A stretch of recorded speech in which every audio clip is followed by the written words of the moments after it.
Why on earth should chiropractic have a philosophy? Dentistry doesn't have a philosophy. Podiatry doesn't have a philosophy. Optometry doesn't have a philosophy. Medicine doesn't. Law doesn't. Architecture doesn't. Why in the world does chiropractic need a philosophy? And the answer is chiropractic doesn't need a philosophy at all. Chiropractic is a philosophy. And I want to go right back to the very beginning when the Palmers developed chiropractic. First D.D., who discovered the principle, and then his son B.J., who set forth the principles that were labeled chiropractic. And chiropractic was defined as, first of all, the philosophy, art, and science of things natural. And there's a colon, and it goes on to describe that it is also a system of adjusting the segments of the spinal column by hand only for the correction of the cause of dis-ease. Now, there's a lot of discussion in chiropractic as to whether that definition should be broadened at this point, whether the term by hand only is really relevant, whether it was ever relevant, and I'm not going to touch upon any of those things. That's not our concern. My concern with you this evening and through this whole series of talks is going to be the first part of the definition, the philosophy, art, and science of things natural. Chiropractic started out as a study of nature. I think maybe we should even go into the word philosophy. What does that mean? Well, from two Greek words, philosophos, the word philosophy means a love of wisdom, a search for understanding. And that's what this philosophy is all about. It has nothing to do with adjusting the spine.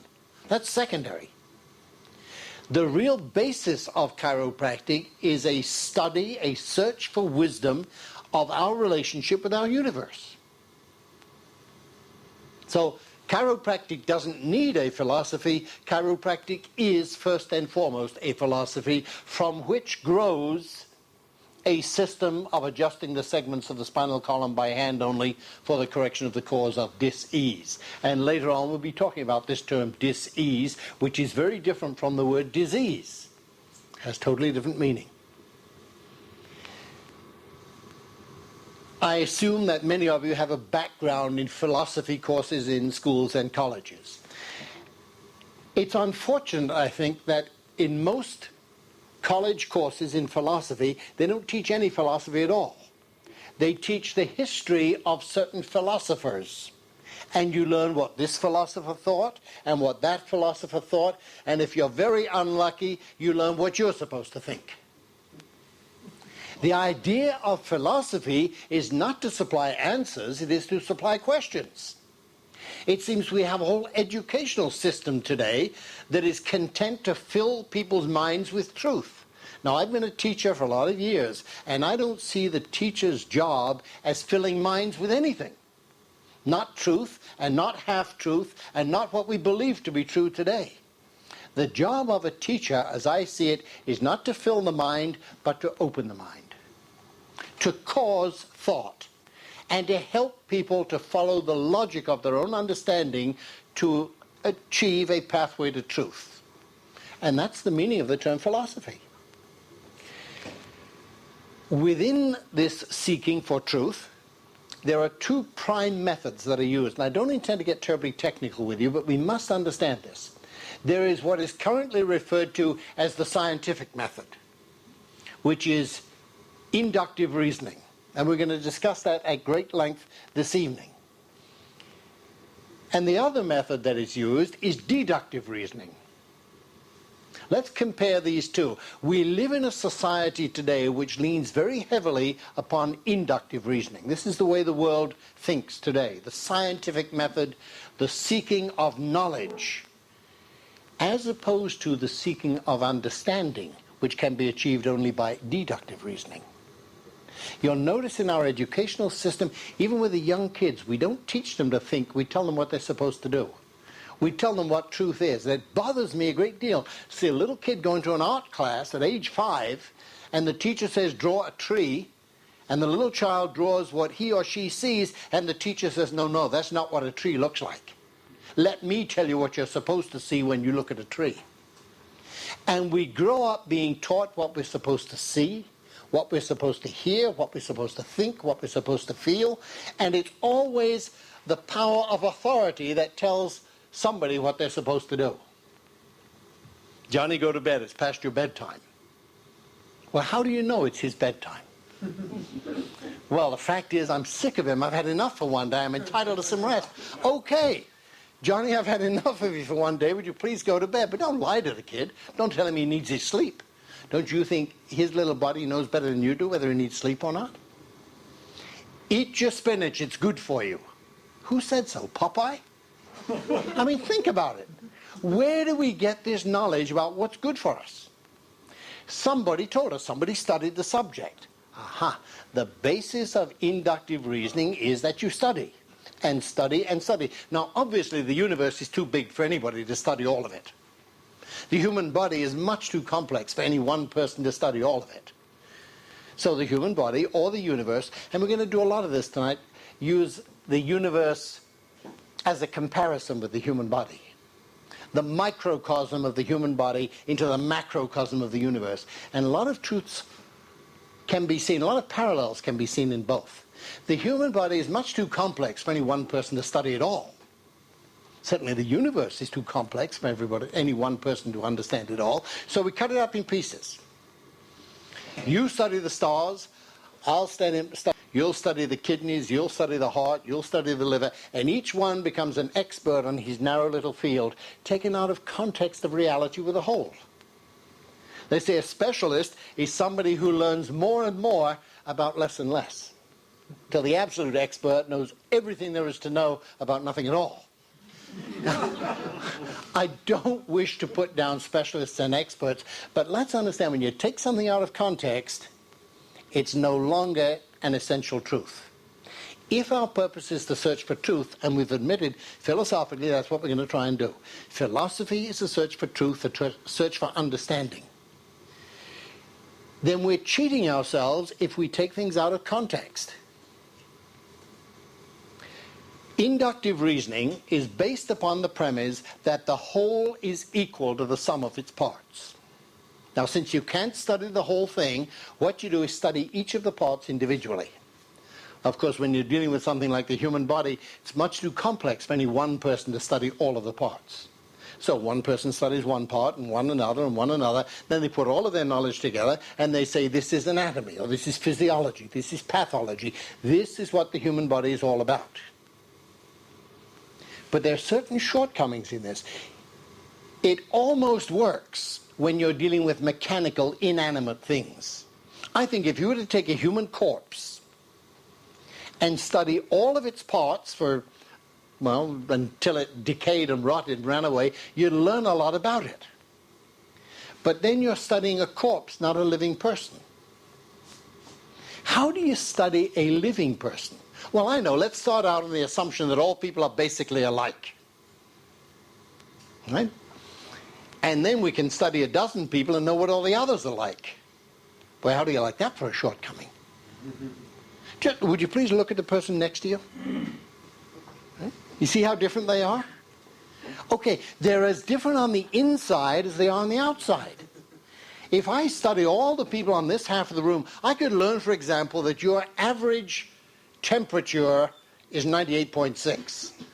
Now I pick somebody out from the other side and I say, okay, you should be 98.6, and if you're not, you're sick. I will make you 98.6 because that's your normal temperature. You see what we've done? We've gone from an average into normal and assumed they're the same word. They're not the same at all. It is not normal to be average. In fact, the average man is just average. Let's take a look at this inductive reasoning, this studying the parts, and see some of its shortcomings, particularly when we're studying living things. Remember, when you work with mechanical things, inductive reasoning seems to work fairly well because you can make a complete study of something mechanical. You can weigh it, you can measure it, you can quantify it. The great tool of science, the absolute imperative tool of science, is quantification.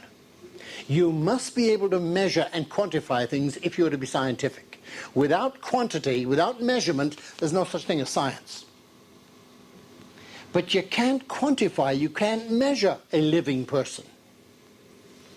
Every chiropractor in the room knows that somebody comes in who has a back problem. Chiropractic is applied in a certain way, the back problem disappears.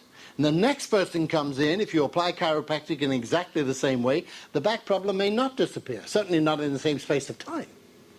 B.J. Palmer, reporting on this, said, the first time I had a case of sciatica, I gave one adjustment and the pain disappeared in a matter of minutes. So a little while later, somebody came in with sciatica and said, how long will it take to get a cure? And he said, a couple of minutes. Huh? 1 week later, they still had their pain. He said, that made me a liar for 7 days. So the next time somebody came in with sciatica and asked how long would it take, I told them 7 days. And it took me a month, which made me a liar for 3 weeks. And on and on and on. Because we're dealing with people who are different from each other. We're dealing with mysterious things that defy quantity, that can't be measured. If I cut my finger, how long will it take to heal? I have no idea. If I cut your finger, will it take the same time? Of course not. And yet the government is telling us how many units of vitamin A we need every day. How many units of vitamin A who needs? Oh, the average. Is there an average person in this room? Are you trying to tell me I need as much vitamin A today as I will need tomorrow? Or I needed yesterday? Averages don't work. Our search is for truth. It may be true that the whole is equal to the sum of its parts, but it is never true that the whole is equal to just some of its parts. When we study the human body, we're studying just some of the parts. Don't you realize, those of you that are chiropractic students, the very textbooks from which you are now studying are already out of date.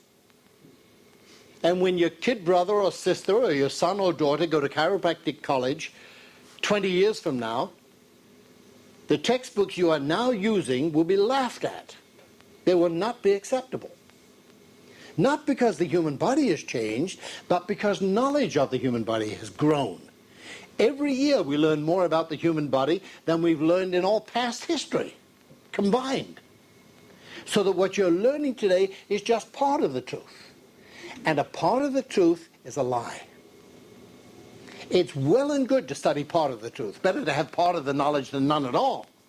The mistake comes in assuming that that little bit is enough to make judgments on, and go ahead and alter it in the light of today's knowledge. This is where the danger comes. Let's look at some of the changes that have taken place in the treatment of disease in the last 50 years as new knowledge comes in. I remember when I was 7, 8, 10 years old, I don't remember how old, I went to visit an aunt in a hospital. And I don't even remember why she was there, what she was sick from. The only memory I have in my mind is that there was a patient standing in the hall wearing pajama trousers, no jacket, and he was being flicked with a wet towel by an orderly. And every time he got snapped with a towel and got a little red welt, he'd stagger a few steps down the corridor and stop. And as soon as he stopped, they'd flick him again with a wet towel and kept him moving. And now I had learned this wet towel principle when I was sharing a bathtub with my little brother. In fact, when he went howling to Mother, Mother explained to me that it's not nice to hit people with wet towels. I learned the principle of kindness and nonviolence in exactly that manner. So I knew it's not nice to hit people with wet towels. Now here's this authority figure in a white jacket hitting this guy with a wet towel. And I asked my mother, how come he can do this and I can't? And she didn't know what's going on. So we asked the nurses, or she asked the nurses, and the information came back to me. The man had been bitten by a poisonous snake. And everybody knew that if you're bitten by a poisonous snake, and this was in England, the snakes were adders. I don't even know if you have adders here in the United States, but an adder bite could be fatal. You go into a coma and you die. And the idea was to prevent people from going into a coma. Now, if you keep him moving, he can't go into a coma. And that's how they prevented death from snake bite. And this idea is so ridiculous. You ever watch the old Sherlock Holmes movies on television? I mean, it's not 100 years ago. No, come along, Watson, we haven't a moment to lose. The guy's taken poison and they're walking him up and down the hall so he can't fall asleep. And they really think the poison will be less effective if they keep him awake. Today, when you're bitten by a poisonous snake, do they move you around? No? What do? The exact opposite. Don't move him. You don't want to circulate the poison through the body. Now they believe that if you don't move, your circulation will stop. 10 years ago, a person bitten by a poisonous snake, they put a tourniquet on it to stop the poison from circulating. And they could do it. They would stop the blood from circulating. And the limb would turn gangrenous, and they'd have to amputate. So now they don't do that anymore. The point is, we're acting, or they are acting, on partial knowledge, and partial knowledge constantly requires change. Do you know that George Washington died because a physician drew poisonous blood out of his body? He had a fever. How do you treat a person with a fever in George Washington's day? That's easy. You bleed off the poisoned blood. That makes him healthy. And they took away the bad blood, and he was stupid enough to die. He didn't realize they were doing him good. The Earl of Locksley, also known as Robin Hood, died the same way. Lots of people died. Today, they don't draw your blood off when you're sick. Today, if you get sick, you get a transfusion. You know what Boyd's textbook of pathology has to say about blood transfusions? It says it kills more people today than bloodletting ever did. See, when they first started doing blood transfusions, they didn't know there were different types of blood. They thought blood is blood. You're sick, you need more, because blood fights off disease. So if you're sick, we'll give you somebody else's blood. And if you die, that was bad luck. No cause, just bad luck. Many years later, they discovered that blood is not all the same. There are types, A, B, and O. And if you get the wrong type, it'll kill you. So then they started separating blood, and they only gave the right type. And still people died, even with the right type of blood. Then they discovered the X and Y factor, and they further categorized blood. Then they discovered the RH factor, and further categorized it. Now it's, the 1980s. We're really up there now. Now, finally, blood transfusions are perfectly safe.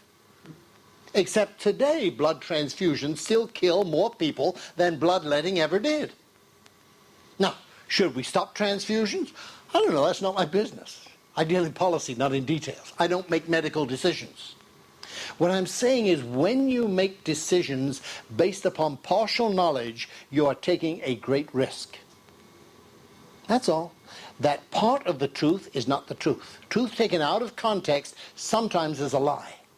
One of my favorite stories concerns a railroad crossing guard whose job was to prevent trains and cars from crashing into each other. When the train was going through town, this little man would get off and he'd wave his red flag and the cars would stop so the train could go through. Except at night, of course, when they couldn't see his flag, then he waved a red lantern. One night he's out there, he gets off the train, he waves his lantern, and here comes the car that's not stopping. It's not even slowing down, it's just coming right at him. The last second he leaped aside to save his own life, the car smashed into the train, dead bodies all over the place, a horrible accident, and here's this guard really shattered. He went into court and testified that he waved his flag, and finally the court of inquiry decided the fault was with the car driver because he didn't stop.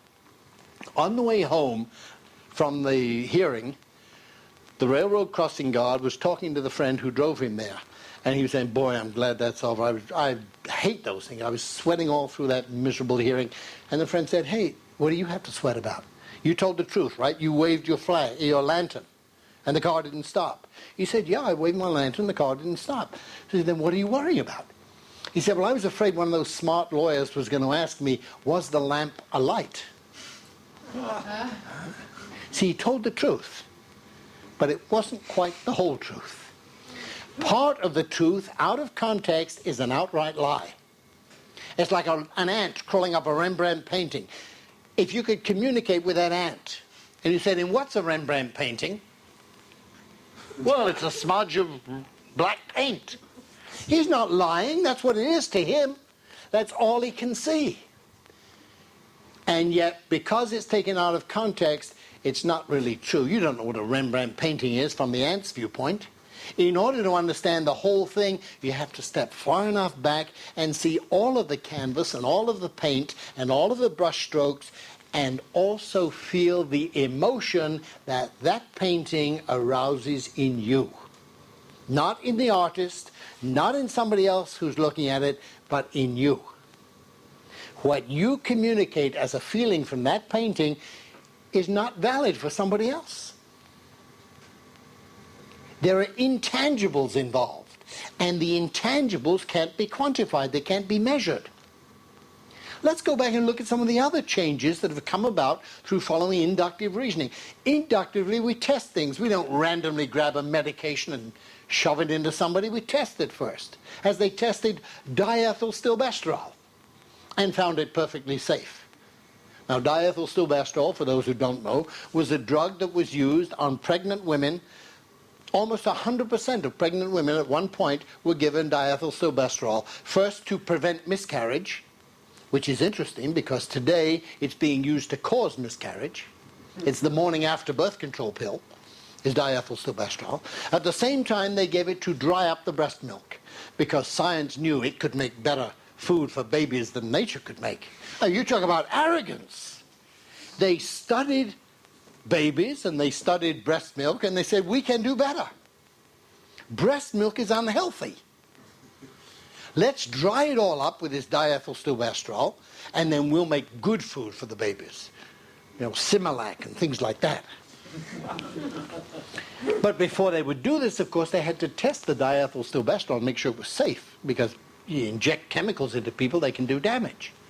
So they tested the diethylstilbestrol. They did not find, apparently, as far as we can tell, a single case of side effects from this chemical. It was perfectly safe.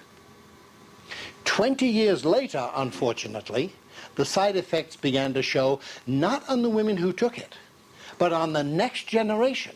They first discovered 15 to 20-year-old girls with an increase of incidence in vaginal cancer that they traced back to diethylstilbestrol.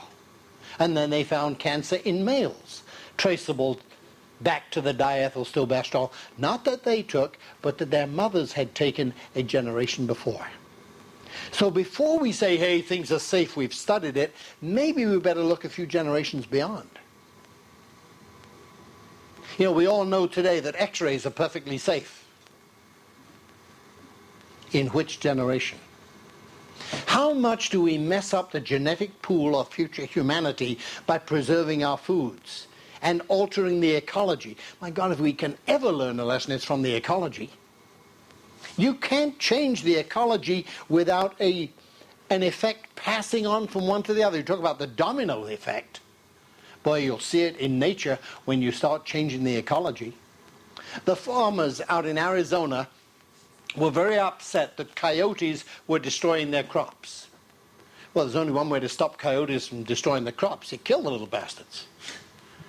So they put a bounty, the state of Arizona put a bounty of 25 cents on the head of every coyote that could be killed. And weekends, the kids went off with their little .22 rifles and their traps, and they killed coyotes and they killed each other. And finally, the program was successful. They virtually wiped out the coyote population of Arizona. But then they discovered something unfortunate. It is true that coyotes actually raid hen houses. What they will do if they get the chance is steal the eggs. That's kind of a goodie, a delicacy for coyotes, and that's why they were all being destroyed. But the farmers found out that while coyotes like eggs as a delicacy, that's not their staple diet.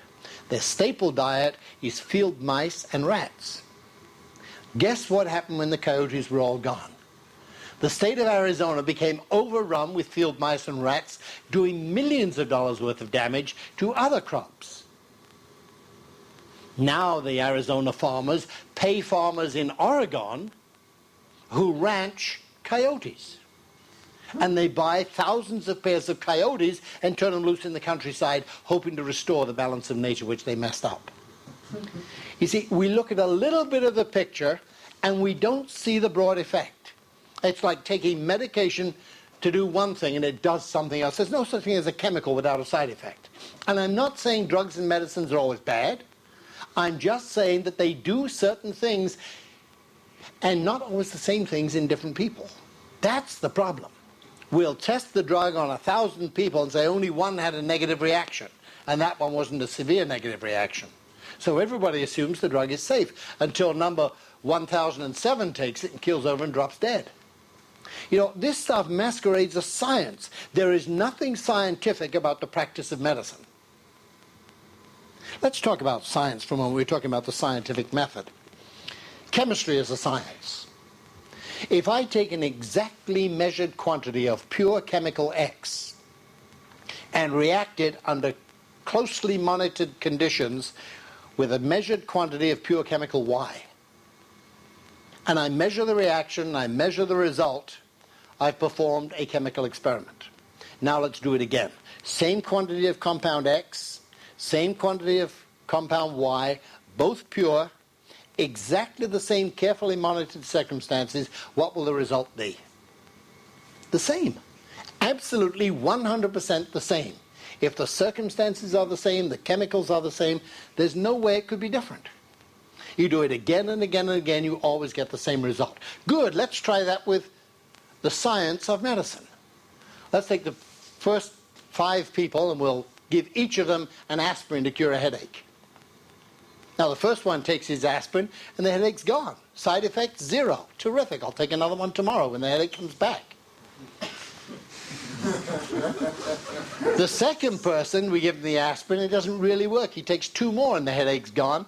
It doesn't cause much of a side effect. He gets kind of double vision for a while and it clears up soon enough, so that was fine. We give it to the third one, his headache doesn't go away. Give it to the fourth one, the headache goes away, but he starts throwing up, he's vomiting blood. And you give it to the fifth one, he keels over and drops dead. Now, where is the science when we don't know what the result is going to be? Why is it that this carefully measured chemical doesn't have the same effect in all people? Because in order for it to be chemistry, to be a science, you must react the same chemicals each time. When you're putting chemicals into human beings, the human being you're putting it into is a very complex series of chemicals, and no two of us are alike. As I said, we're as different on the inside as we're on the outside. No two human beings have the same fingerprints. No two human beings manufacture the same amount of cholesterol, the same amount of insulin, the same amount of thyroxine, or at the same time. Even day to day we change. My father was tested for penicillin allergy, and they tested him, and he had no allergy to penicillin. So they gave him the penicillin, and he blew up and died. The shot they gave him to test him sensitized him to the drug. The Chinese say you cannot step in the same river twice. Of course you can't. The water has moved, and you have moved. You've changed. I'm not the same person today as I was yesterday. The fact that I took aspirin safely yesterday doesn't mean that it's safe today. My chemistry has changed because of what I did yesterday.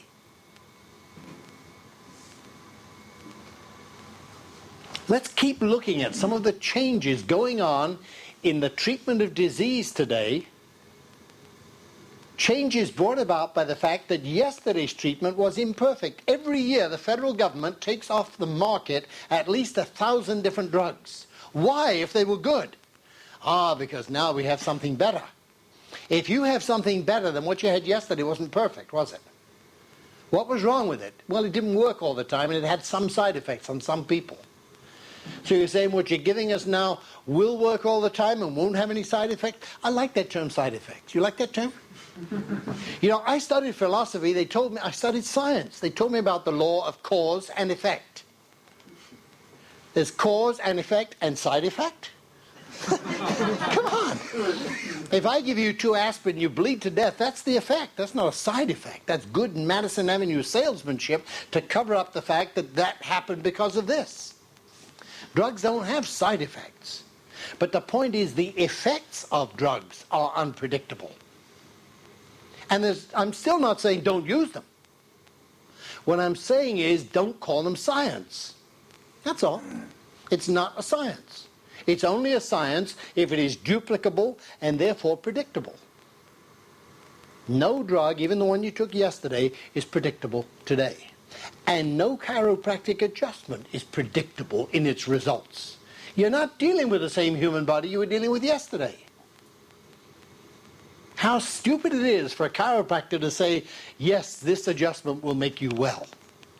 No, the only thing we can say is, this adjustment, making you freer from vertebral subluxation than you were before, having the nerve channels a little more open than they were before, will allow your body to perform a little better than it could if the nerve channels were blocked off. And somehow you'd think that's enough. For years I'd sit there in the office and people would want guarantees. And they'd come in and they'd say things to me like, well, now look, if you open up all these nerve channels, you think my backache will go away? And the honest answer is, how the hell do I know? So I turned it around and said, look, supposing we open up all the nerve channels and your backache doesn't go away. What do you want to do then? Close off the nerve channels? Or do you think it makes sense to keep them open because that's the way they belong? See, that's why we should be administering chiropractic, because human beings are meant to be free from vertebral subluxation. They're meant to have nerve channels open. I don't know why we work so hard trying to convince people that chiropractic makes sense. Let me ask you something. Let's say you've never heard of chiropractic.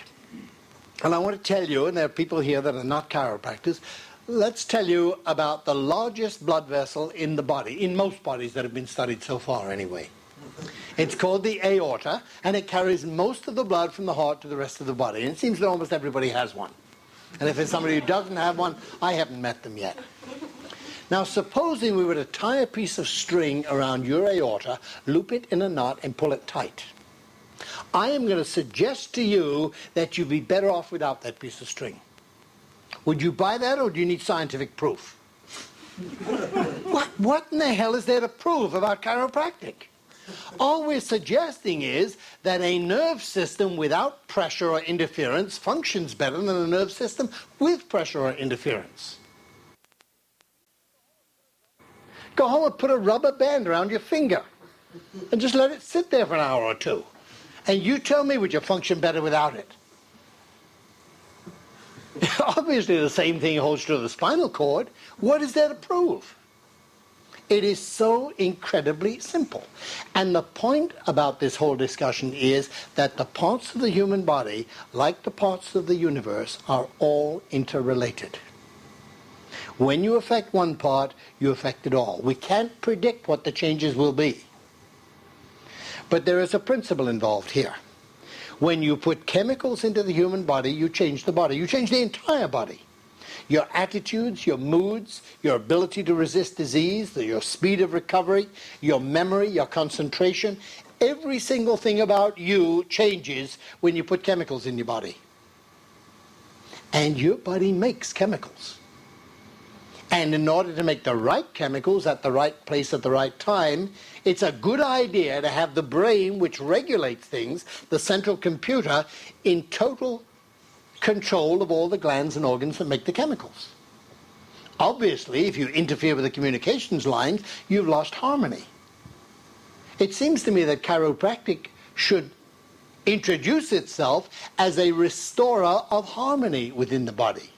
Doesn't mean you'll never get sick. Doesn't mean if you are sick, you're now going to get well.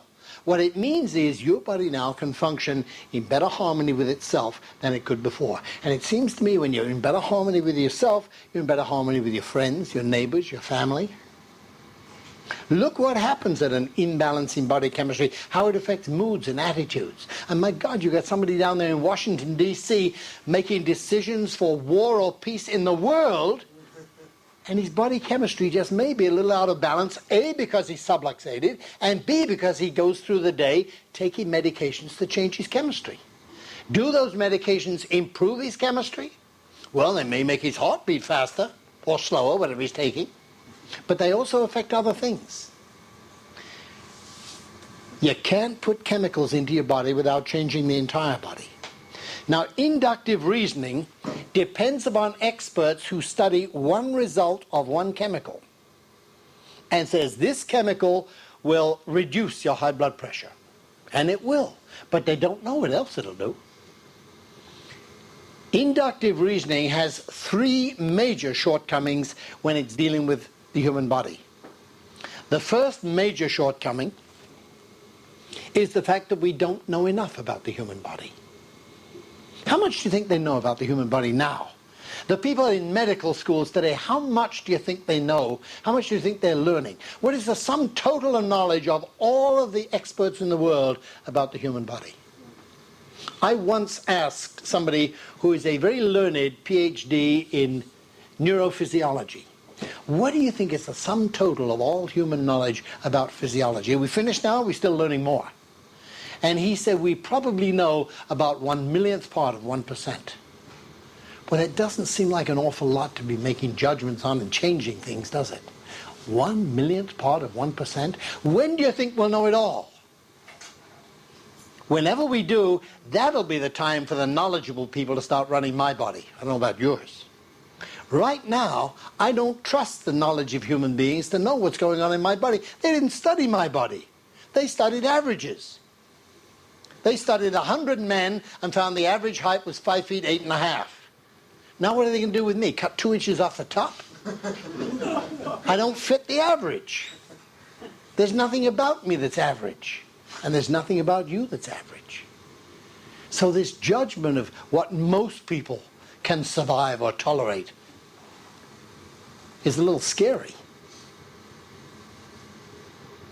So that's the first problem that I find with inductive reasoning applied to living things. We're not studying the sum of the parts, we're studying just some of the parts. Just a few, little bits and pieces.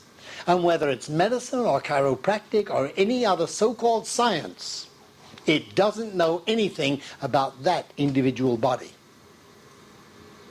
The second thing is that if we did know everything about that body, we have the kind of mind that's capable of looking at all the parts and adding them up wrong. Don't you believe medical science, for example, has studied body parts and functions and come to false conclusions? Wasn't that many years ago that somebody decided cholesterol is causing cardiovascular disease? How do they know that? Well, that's easy. Every time they cut open somebody who died of cardiovascular disease, they can see the cholesterol build up around the valves and the arteries.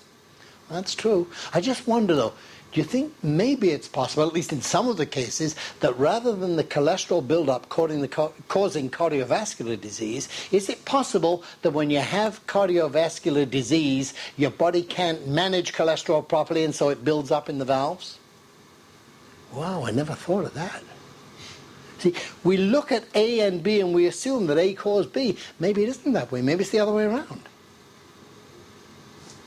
Maybe this cause and effect thing are not quite what we thought. Every time we find somebody with kidney disease and we find bacteria in the kidney, we say, you see, those damn bacteria that killed another kidney cell.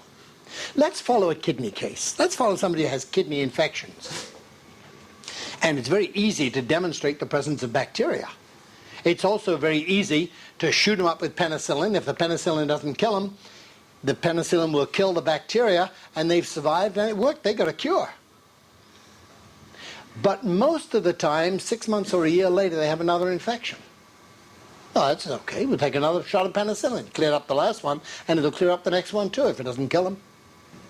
But why do you think they keep getting these infections over and over again? And why always in the same kidney?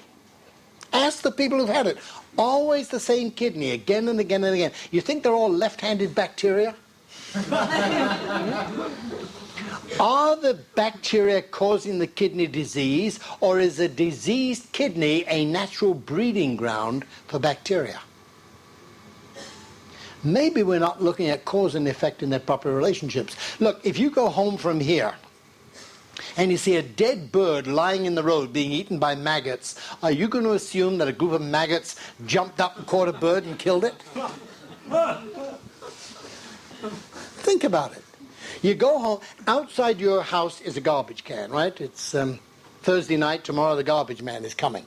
So you put out all your garbage, and you go out there and the next morning there's flies around all over the place. I hate flies.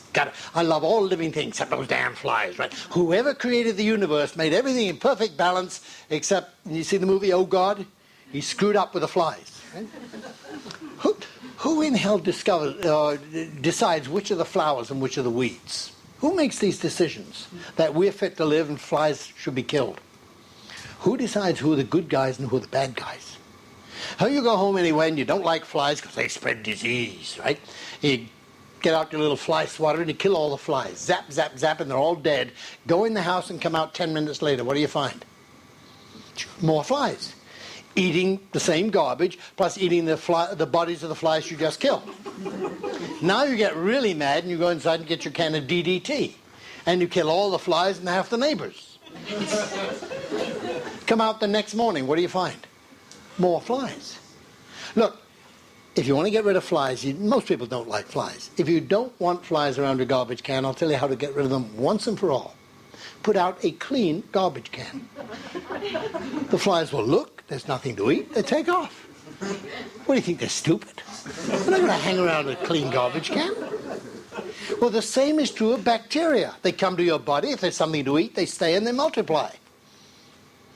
Nothing to eat? What's the point in hanging around you? When your body gets sick and weak and run down, of course that's a breeding ground for bacteria. But don't blame the bacteria. They didn't make you sick.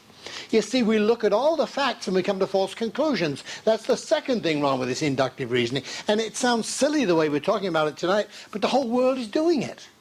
The whole world is out there killing flies and bacteria, thinking that's improving the world.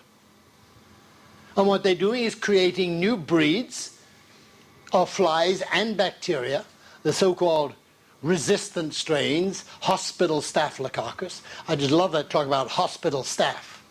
And in the papers you read our hospitals are understaffed. Don't you believe it? They're overstaffed. With a resistant staphylococcus. Caused by what? Caused by penicillin. Because, you know, when you shoot somebody up with penicillin, any bacterium that gets a fatal dose will die. What about the ones that don't quite get enough to kill them? What do? Well, they build up a resistance. They make an enzyme, which our scientists have now put a label on. They call it penicillinase. An enzyme made by bacteria. These stupid little bacteria. And they know how to make an enzyme to counteract penicillin, and they know how to pass it on to their children and their children's children. So we get whole breeds now of penicillin-resistant microorganisms. Now, how much are we messing up the ecology, messing up the whole genetic pool of future humanity by changing things we don't know anything about? Plundering the earth for our own immediate good without regard to what's happening in the future. And I warned you that the philosophy of chiropractic doesn't deal with sickness and health. It doesn't deal with adjusting the spine. It deals with a vision of the relationships of things to each other in the universe. And all parts are interrelated, just as all parts in the human body are related. When Archimedes sat in his little bathtub and dropped the soap and noticed that the water level rose, he observed a principle. That according to the volume of what goes into the water level will rise just that much. If you drop in something bigger, no matter how irregular, you can measure the total volume of that which goes into the tub simply by seeing how much the water goes up. So you take your little rowboat out in the middle of the Pacific Ocean and you drop a dime overboard. Do you think the ocean is going to rise? Oh, yes, it is. If it's true in principle, it is true. You don't have to observe it. You understand it by common logic. The same is true in the human body. You don't mess with the human body without altering all of it. All the parts are interrelated, just as all the parts of the universe are interrelated. How dare we assume that we can change the ecology unless you really feel you can do a better job of recreating the universe than the wisdom which is supposed to maintain it. Now, if you feel you can improve upon nature, terrific. I mean, this to me is the ultimate arrogance. And yet there are people going around trying to improve nature. Let's go back to another similar point to this in chiropractic. I had a discussion not too long ago with a chiropractor who was talking to me about introducing into his practice a method for healing broken bones faster than nature could do it. He said all you got to do is put them in a pyramid. Now, I don't know whether pyramids work or not. He says, well, they use it for sharpening razor blades. It's got to work on broken bones. So I don't understand the relationship. But I thought for a minute, let's assume this thing does work on sharpening razor blades. You put your razor blades in a pyramid, they get sharper. How do you sharpen a blade? You don't really sharpen it. You grind away the sides. You wear it down. Now, I don't think I want to put my bones in something that's going to wear them down. But my point is, if it takes nature 6 weeks to heal a broken bone, and sitting in a pyramid can do it in 2 hours, or 20 minutes, or whatever, which do you think is better? See, I come from a school of thought which says nature's way is perfect. Now, I don't understand what's wrong with healing it in 4 weeks instead of 6. But it's not nature's way, therefore it's not natural, and therefore it's not perfect. I come from a school of thought that says nature's way is perfect, even though I don't understand the perfection. I happen to believe there is a purpose for flies, even though I don't understand it. I don't believe we make the universe better by killing the flies. There's a book I would love to recommend for you, a thing called One Straw Revolution, written by a Japanese farmer who discovered something interesting, and he said he wrote this book out of laziness. It is common procedure in Japan to plant rice at one season and barley the next, so they get 2 crops a year. And all of the farmers have planted their rice, and when the rice comes up and they've harvested that, then they plant barley and they get another crop. He said, I have a better idea. I'm going to plant my rice and barley at the same time. I said, you're out of your mind.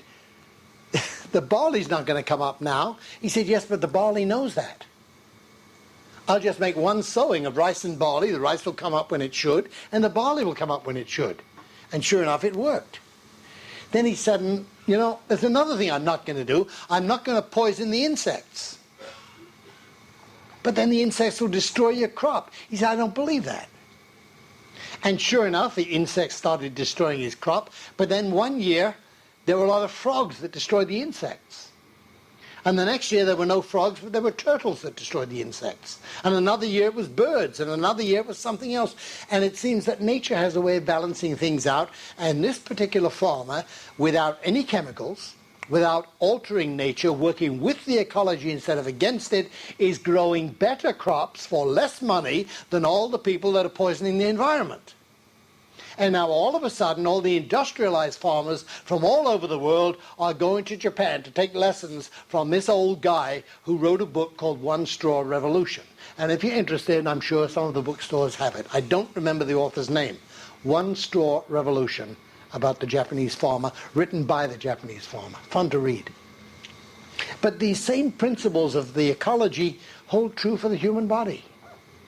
Inductive reasoning is a betrayal because it looks only at part of the truth.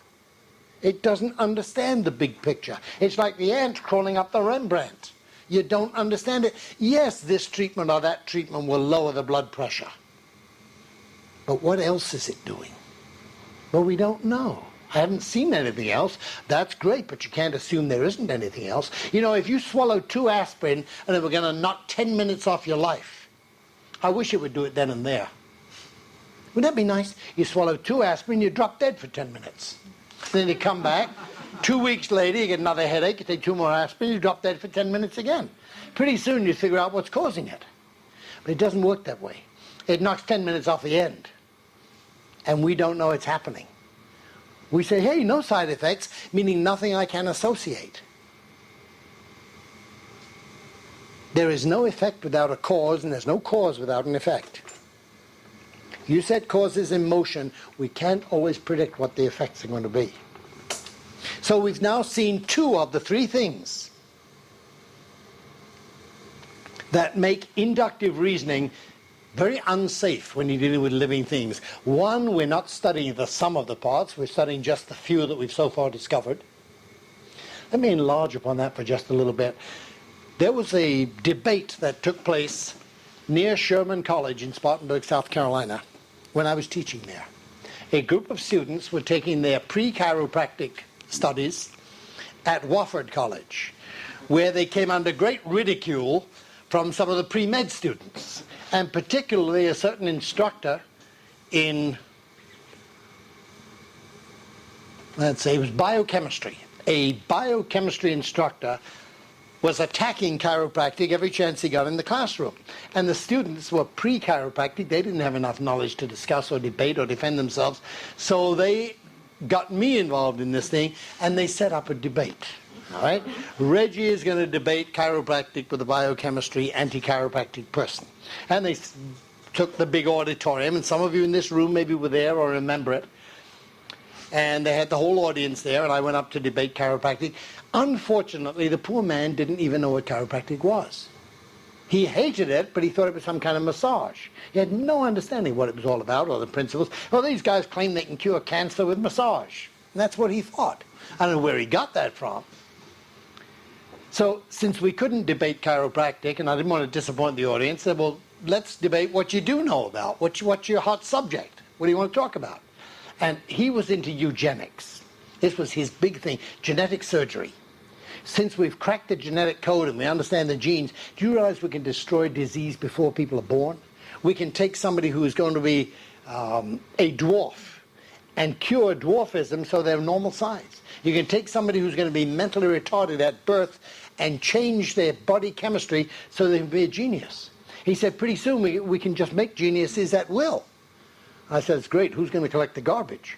You know, hey, what happens when we produce nothing but geniuses? And he said, well, it'll have to be left in the hands of wise men to attain the balance. I don't quite know what he meant by that. But we went on and discussed this whole genetic code thing and how they could alter it chemically. And the question came up, how long have we known about the DNA molecule and the genetic code, this little double helix? And he said, oh, it's 20 years now since these two British scientists identified it and discovered it, and then we've learned to manipulate it. That's the word they use, to manipulate the DNA molecule. And a lady, it was question time, a lady from the audience asked, well, how long have we known about it? And he said, it's been 20 years. And then she said, well, do you think we'll know any more about it 10 years from now? He said, it's fascinating. We're now learning more every year than we've known in all prior history. And she said, well, what about 100 years from now? You think we'll know more then? He said, my one regret is that I can't be alive 100 years from now to see all the life-saving procedures that have come from this new knowledge. It's coming in so fast. 100 years from now, it's incredible what human knowledge will be. And she said, well, what about 1,000 years from now? Will we know even more than 100 years from now? And he said, it boggles the mind. 1,000 years from now, it just boggles the mind to think what we will know about the human body. With all the new devices, the new sciences that are helping us to rediscover things based upon yesterday's research, we can put in today's and tomorrow's research, each one building upon the past. 1,000 years from now, it's incredible what we should know, what we will know. And the lady from the audience said, well, don't you think we better wait a few hundred years at least before we start messing around with something where we still have more knowledge coming in every year? Shouldn't we wait until all the knowledge is in? Maybe we should know the relationship of man to his universe before we start changing man or the universe. Don't you realize when you change man, you change the universe? Unless you think you can improve the universe. I mean, if that's your arrogance, great, let's change man.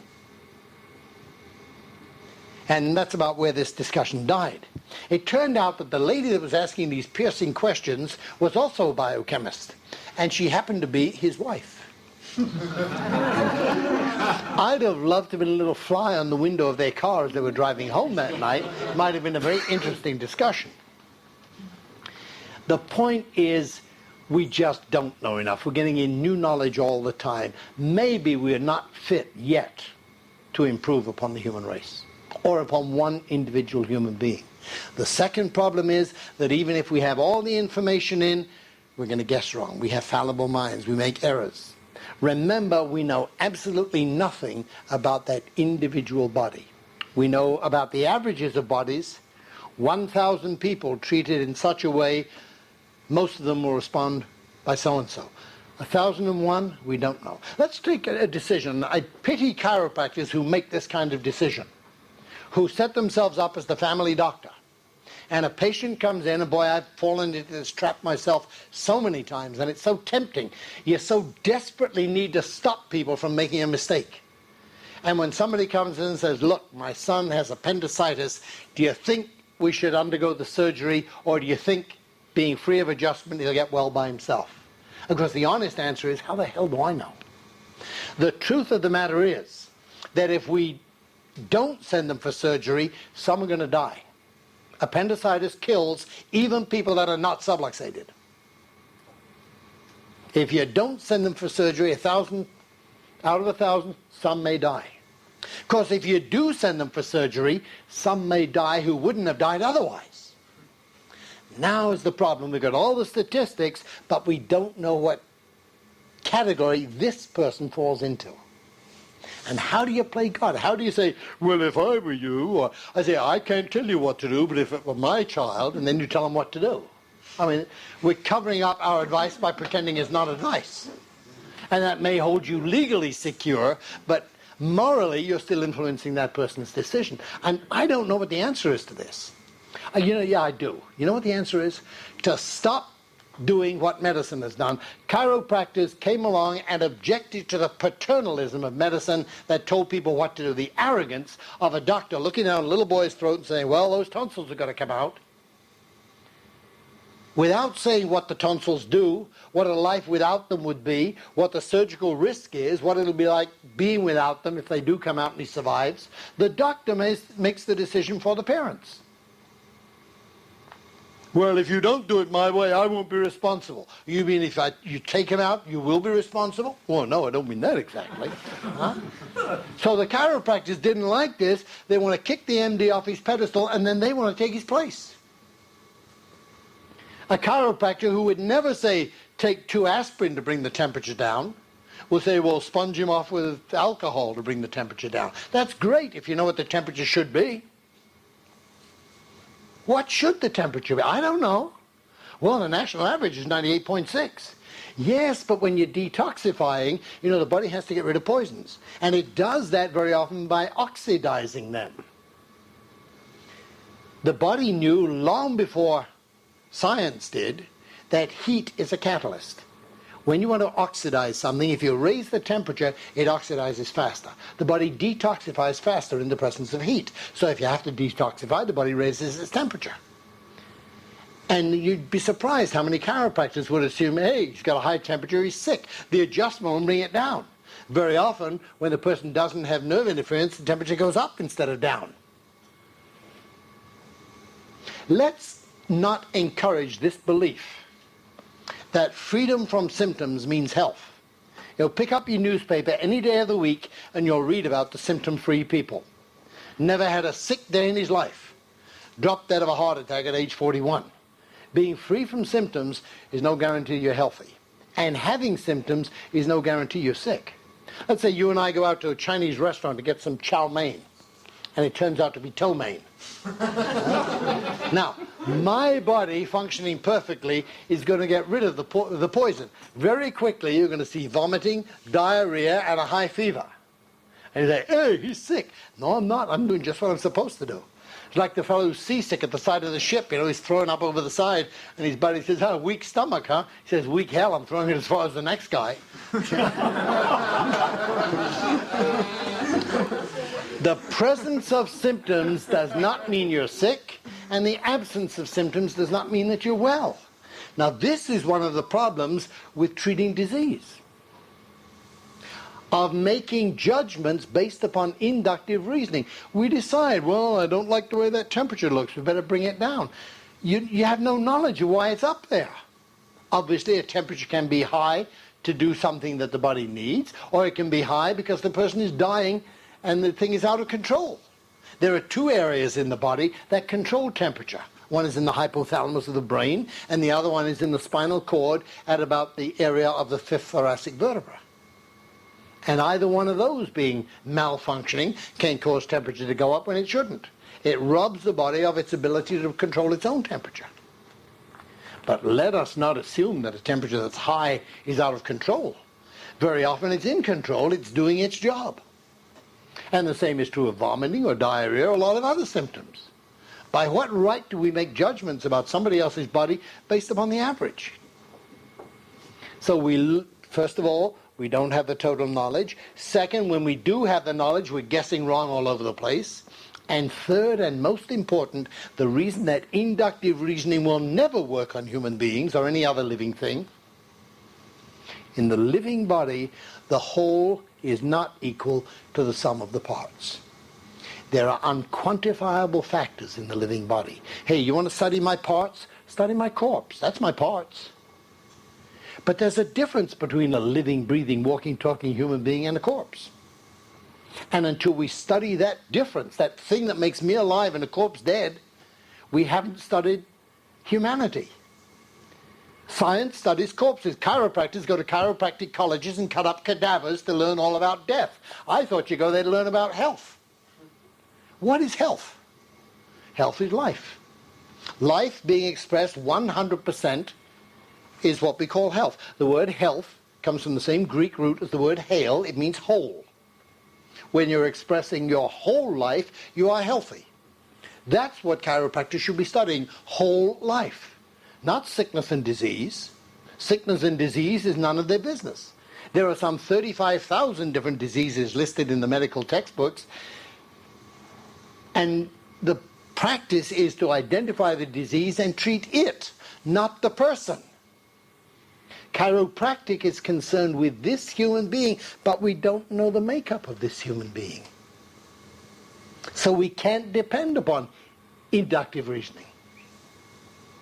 I can't measure how much life there is in this body. How much love does it take to make a sick child get well? Well, we can't ignore it and say, as medicine said for many years, it's not a factor. This child is sick, take him away from its mother. Isn't that beautiful? A child is sick, take him away from his mother, and never surprised when the kid died. Now they've suddenly found out that love is a very important factor. And the child who is held and cuddled and tickled and loved gets well faster. Or gets well when others would have died. They're even doing it now with animals in the zoo. Animals whose mothers die, themselves die. They can't survive when the mother is dead. So they'll put a lion cub in with a tiger. And the female tiger becomes a mother to the lion cub, and the lion cub grows and survives. Love is a very important factor in life. But you can't measure it. How much love does it take for an appendicitis to get well? No. How many adjustments will it take to make up for a lack of a mother or a father or somebody else who's sharing love? How many hugs a day does a person need when he's emotionally disturbed or physically disturbed? When your tooth aches, how much do you need kind words and how much do you need silence? And which person needs the kind words and which one needs the silence? Boy, until we can look into people and share what they feel, what we're doing physically, what we're studying physically has no meaning. You can't study inductively and understand life or health. That's why I don't want chiropractic to be a healing art or a health profession. I would like to see it be a life profession, to share with people an understanding of the human being's relationship with fellow human beings and with the universe. To get away from the mechanics more and into an understanding of the principle more.